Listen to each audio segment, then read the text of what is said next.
Hey guys, Chris from Hockey Tutorial here. Today we're going to be taking a look at sticks and blades and which is the best for beginners and why. First one I'd like to start off with is the wooden stick. This is going to be the cheapest option out of the three main types of sticks. The advantages of having a wooden one is that it's cheap, so it means that if it gets broken or you need to replace it, it's fairly inexpensive to do. And also one of the advantages is that wooden sticks give you a great feel or sense of where the puck is when you're learning to dribble the puck without looking down at it. The disadvantages of having a wooden stick is that it can tend to be quite heavy. The shaft of the stick can tend to be quite stiff in comparison to some of the other options, and it means that if the blade of the stick gets worn away, you have to replace the entire stick rather than just the blade. Moving on from wooden sticks, the next option is carbon fibre. This is much lighter in comparison than the wooden sticks, but it can cost a lot more depending on which brands and makes you decide to go for. One of the advantages of having a carbon fibre stick is that they're much lighter, which means that you're going to save yourself a lot of energy while you're on the ice, making it easier to stick handle the puck. They also come in a massive range of different flexes and sizes depending on what you're after, but we'll go into a little bit more detail about the flex later on. And one of the other options is that they're a lot more durable when compared to the wooden sticks. So this will last you a lot longer, so you're paying a bigger price tag, but you're going to have a stick that will last you a lot longer. So your third and most expensive option is buying the shaft of the stick separate to the blade. What this allows you to do is mix and match between shafts and blades that you like, and also have the advantages of a wooden stick with the advantages of a carbon fibre stick, meaning you can have a nice light shaft with a wooden blade over here giving you a nice feel for the puck.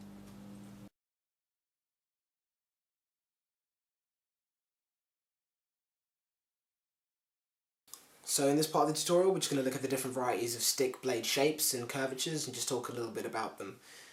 So the one I want to begin with is the heel curve. The heel curve would be recommended for skaters or players that like to take a lot of slap shots, like to hang around in front of the net and deflect shots. As the curve, or the blade, curves around the heel section, that creates a nice flat surface which creates a sweet spot for off-center shots. But the problem with that is that it's not really the optimal kind of curvature on a blade if you want to optimize on your stick handling skills. So we'll also talk about the type of curvatures that would be good for somebody that wants to practice a lot of stick handling and somebody that wants to practice a lot of tricks. So as we said, the the heel curvature on your blade of your stick would be recommended for people that like to take a lot of slap shots.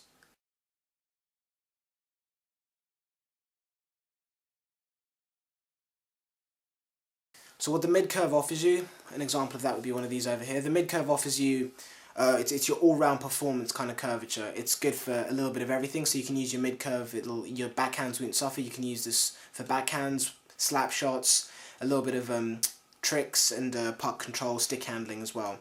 The kind of downside towards the mid-curve is that it doesn't really offer any exceptional performances in any specific areas. So like with your heel curves are good for slap shots. Your toe curves are great for pulling off crazy tricks, being able to scoop the puck up, that kind of thing. But your mid-curve is more your all-around, do-everything kind of curvature.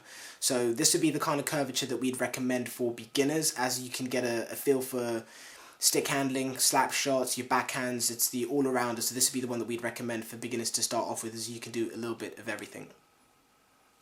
So for more information about all the different curvatures over here, if you just click on the link below the video description, that'll allow you to just read up a bit more about the different curvatures and exactly what they do. We'll go into a lot more detail in the article, but this is just a video to break down the different areas of a stick that you need to consider when you're buying one.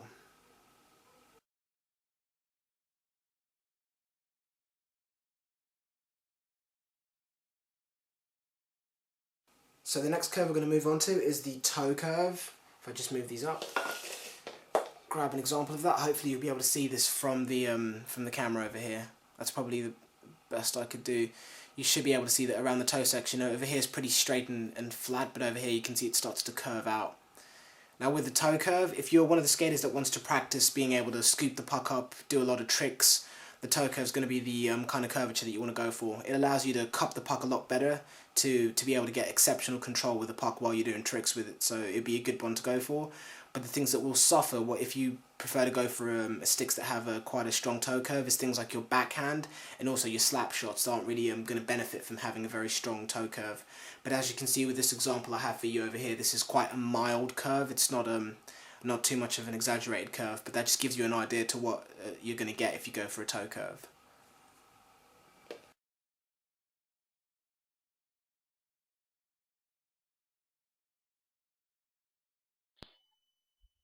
So now we're going to take a look at hockey stick curve depth.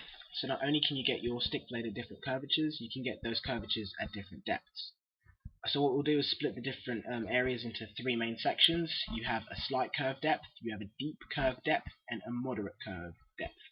So to start off with, we'll take a look at the slight curve depth. This gives you an advantage with your slap shots or one-timers and your deflections.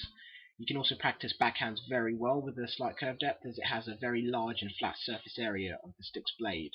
The disadvantages of this is that it can be pretty hard to raise the puck up off the ice when you're close to the net, as it doesn't really offer that much cupping in terms of being able to cup the puck to make it easier to raise the puck up off the ice or ground, which is one of the downsides to it. And also with your stick handling can be affected, because it's quite hard to control the puck if the stick blade doesn't offer that much cupping. From there, we'll take a look at your moderate curve, which is probably one of the most popular curve depths out of the three categories that I've given you, as it allows you to practice a lot of the elements quite fairly well. So your puck control will be good, raising the puck up off the ice is fairly well with your moderate curve, and also your slap shots can be still practiced very well. You can still do your backhands, one-timers, and your deflections, but your backhands won't be as easy as with the slight curve. The moderate curve does kind of make them a little bit more tricky, but not to the extent of having a very deep curve, which is what we're going to touch on now. So your deep curve, if you're after being able to scoop the puck up and do crazy tricks with the puck and stick, then the deep curve is going to be the one that you want to go for, as it cups the puck very well, which means that the puck sits in the stick blade nice and well. It's nice and cradled by the stick's blade, so you have a lot more control over the puck. It increases your control on the puck. The deep curve will also help you hit the top shelf if you're very close to the goal and you want to be able to get the puck up off the ice and hit the top shelf, which will be this curve depth will be good for that. But the things that will be affected are your backhands. Your backhand will be very hard with a very deep curve on your stick blade. Your slap shots, one-timers, and deflections will also be pretty hard, as the stick's blade features a very deep curve. This kind of curve wouldn't be recommended for beginners. We'd recommend going for a moderate curve if you're a beginner trying to just get the ins and outs of being able to control the puck.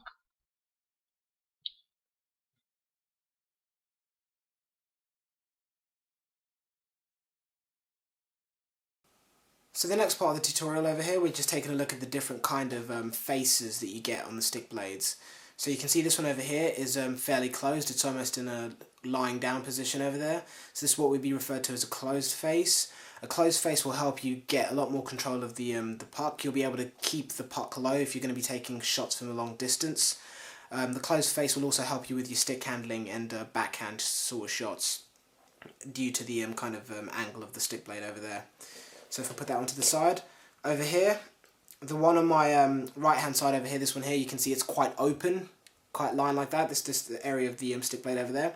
And now an open stick blade helps you get the puck in the air. So if you're having trouble lifting the puck off the ice, an open stick blade would probably be something to consider doing, because going for one of these would make it a lot easier to chip the puck up and get the puck in the air on your shots. So that's that one over there. And the last one over here is a slightly open face. Now this is probably one of the ones that I prefer to use myself. This will help again with getting the puck into the air. It's probably one of the most widely used faces out of the three different choices that we have for you over here. It'll be good for slap shots, deflections, and also your saucer passes. That's the pass that you lift the puck off the air, spins like a saucer and lands. So these are a little bit of a breakdown between the different kind of styles of faces you can have: open, slightly open, and closed. But again, if you want to go into a bit more detail about these, visit the link in the video description and we'll go into a bit more detail with the written article on the different stick faces over there for you.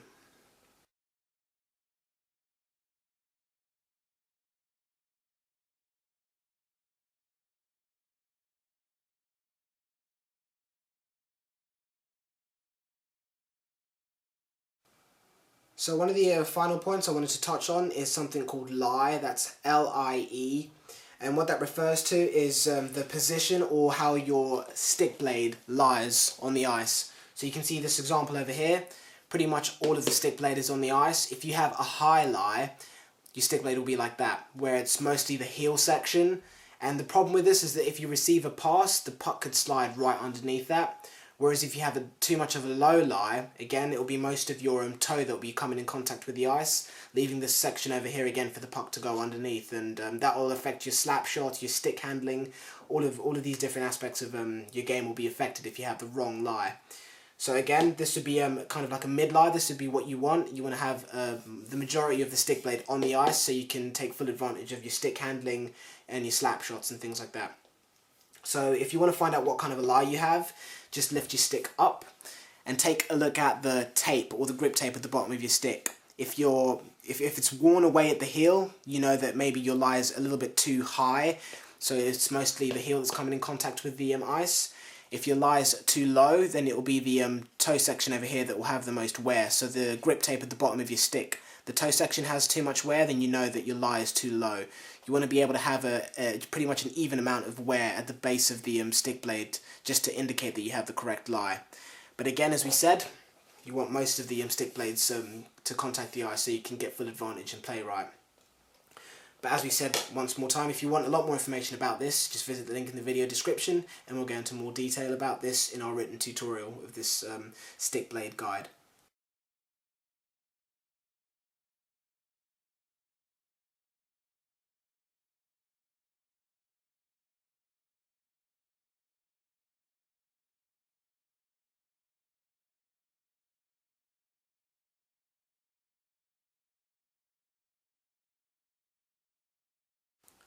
So one of the least important aspects of your stick blade shape is going to be the toe. So you can see over here this one is quite rounded, and you can see this one's much larger, getting into almost a square shape, and then this one over here for the left-handed is pretty much completely square. So the main differences between the toe shapes is that the rounded toe shapes will allow you to pull off advanced moves on the ice, like this one over here, quite rounded as you can see.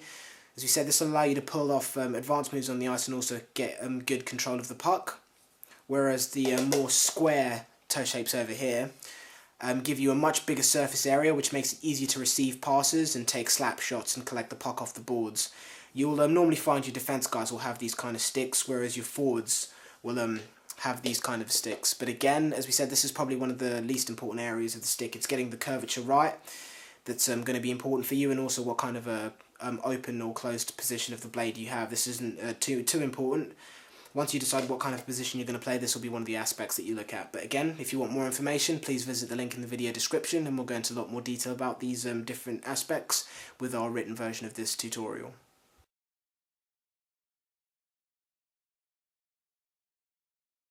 So the next part we're going to take a look at is the stiffness or the flex of the stick. If you're a beginner on the ice, you're normally recommended to go for a medium or weak flex. That just allows you to learn how to use the flexing or bending of the stick to put more power and speed into your shots. The normal flex ratings that you want to be encouraged to use if you're a beginner are between 60 and 85 flex. These kind of instructions can be found on the stick, or if you're at a pro shop you can always ask them to point you in the right direction. But just to give you a quick example of what the flex of a stick is, if you just want to take a look. The bending that you can see there in the shaft of the stick along here, that's the flex. And depending on the flex number or rating, which would normally be between 40 and 110, the higher up you go in numbers, the stiffer the stick gets, the lower you go down, the softer and more bendy the stick will be. As we said, beginners are encouraged to go for flex ratings between 60 and 85.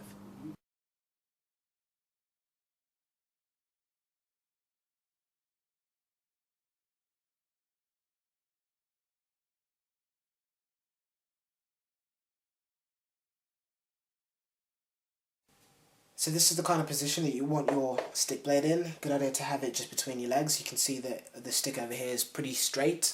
It's not bent like that or anything like that. It's nice and straight. And we're just going to show you how it looks from the top side. So once you've put the bottom of the stick or the toe in the blade of the stick in the correct point between your legs when you're measuring it, the next point is standing in your street shoes. For the first part of this clip I'll show you is to see when you put the stick up against your body to see where it comes up to. You can see that this stick comes up to right about the top of my nose. If I was standing in my skates, not my street shoes, this would be a good length stick, but as I'm standing in my street shoes, this might be considered a bit too long. So if you're standing in your skates, as we said, and you bring it up to you, if it comes between sort of the top of your mouth and your nose, that's a good length of stick to go for. But standing in my street shoes, a good length that I'd want my kind of stick to come up to would be between my chin and the bottom of my mouth. That'd be a good estimation for a good stick length for me. But as we said, these are just guides for you to get a starting point to know where to begin your search of finding the correct stick for you. As you get better and you develop your skills and personal preference, you'll find that your style will sort of change the kind of sticks that you have, depending on if you play defense. You might want a slightly longer stick. If you're up front, you might want a slightly shorter stick, allowing you to be able to dangle the puck through the opposition. But it's really dependent on what your playing style's like and what you prefer. So just remember that your personal preference comes into play a lot when you're picking your equipment in terms of your stick. But as I said, my personal preference is a slightly longer stick. So as you can see, the stick is a little bit too long, it might be said for me, but that's what I personally prefer. If you want more information about sort of your stick length and the different aspects of the stick when you're buying for the first time, or even if you're considering changing the kind of stick that you have, visit the link in the video description.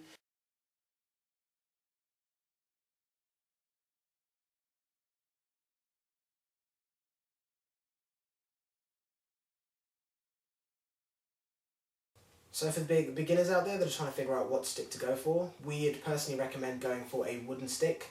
This is your Reebok 2K stick. The advantages of going for a wooden stick to start off with, as they're very inexpensive. This is between £20 and £30 when you consider your carbon fibre sticks. One-piece sticks can range from anywhere between £75 to £130 depending on what kind of a stick you're going for. So a £30 maximum budget on these kind of sticks, this is a Reebok 2K as we said, is a very inexpensive price tag to go for. So it means if the stick gets worn away or you're practicing in an area that might wear away the blade, you don't have to worry, it's not too much of a big hit as compared to as if you bought an £85 stick and that got wrecked. So the advantages again for a wooden sticks give you an excellent feel for where the puck is at the end of the stick, so it's good for practicing dribbling the puck without having to look down at the puck constantly to wonder where it is. You can use these to build your skills in being able to navigate your way around the ice rink with the puck at the end of your stick without having to look down, so that's great for that.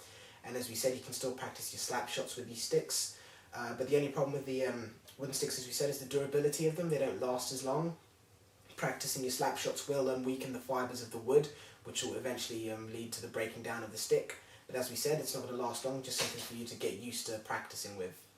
From there, also some of the other disadvantages that you can consider with the wooden stick is that they're slightly heavier than the carbon fibre sticks. But again, as we said, this is something for you to practice with and get used to. This would be a good starting point. Also going to take a look at the curve. The curves that we'd recommend going for if you're starting off would be a mid-curve, which is the curve that begins to bend or curve at the midsection of the stick's blade. A mid-curve allows you to utilise a little bit of every aspect on the ice, so it doesn't perform any aspect better than other sticks or better than any other aspect on the ice, so your mid-curves wouldn't be able to take better slap shots than stick handling. It's a bit of everything, it does it well. So that would be a good idea for beginners to go for that kind of a curve, because it means that they can practice a little bit of every aspect on the ice. You can practice your slap shots, receiving your passes, you can also practice your backhand shots. As we said, some of the more drastic curves throw off your backhands. So a mid-curve is what you want to go for if you're practicing or getting used to using a stick.